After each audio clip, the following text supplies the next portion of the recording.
As we celebrate the resurrection, we often think of what a joyous time it must have been for the apostles and disciples who had the opportunities to see the risen Lord. And of course it was for them.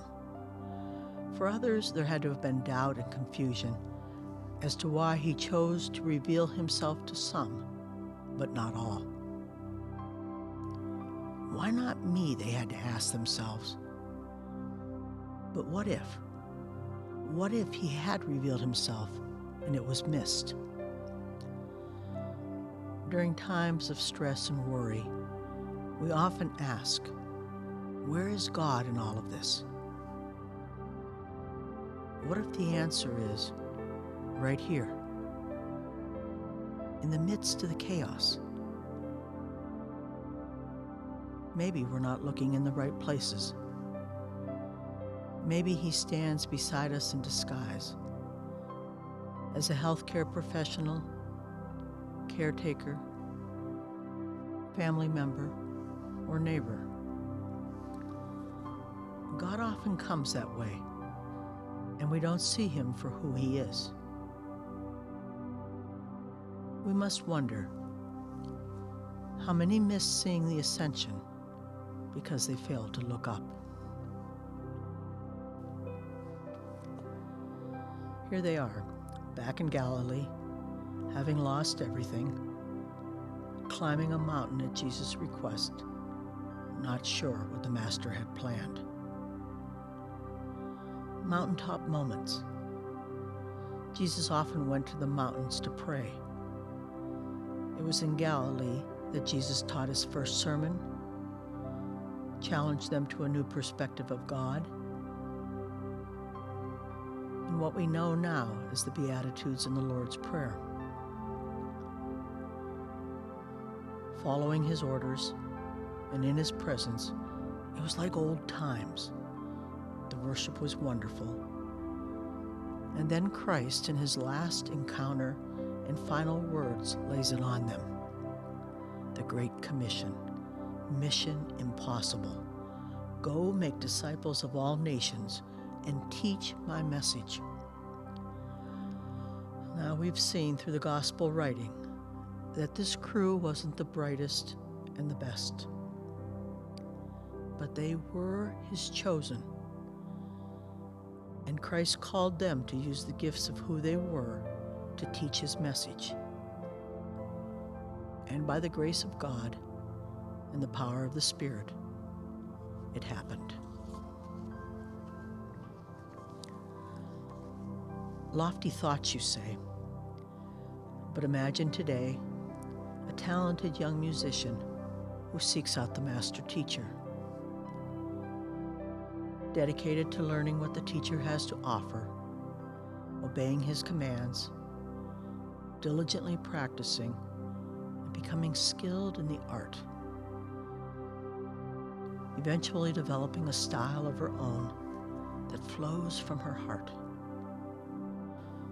Proud master, having given of his time, knowledge, and skills, having educated by example, has taught his final lesson. He gives her wings, and in his wisdom, knows that the Spirit-filled student now becomes the teacher to the world. And so it is with us. Take a breath. Breathe the air of the mountaintop and be still. For it is here on this peak that the Master speaks. Listen. Release the concerns of the day. Breathe gently. Focus on the Spirit of God within. Allow your heart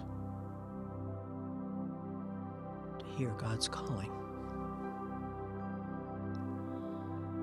Divine Spirit, ease our doubts and heal our wounds. Fill us with your vision allowing us an awareness of the gifts that dwell within. We are one in the spirit of divine love. Grant us healing of mind and body. Open our hearts. Let us breathe in peace and compassion. Allow us to rest in the sacred healing of the Christ presence within as we enter the silence.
There is a transformation that is taking place, divinely guided in thought, word, and action.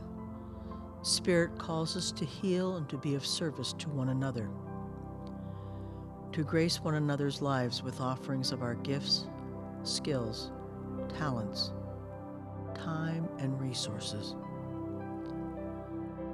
In our frailties and vulnerabilities, in our love, joy, strength, and wisdom, we are enough. We are the gift. We are the healers. We are the disciples sent out to demonstrate Christ's living presence. This week, lift your head. Look up to the mountain. Mountaintop experiences have a way of changing us, of giving us a different vision and perspective. Jesus calling each of us to transform our world, surrendering limitations and expanding our boundaries, so that we can be full expressions of His Father's teachings.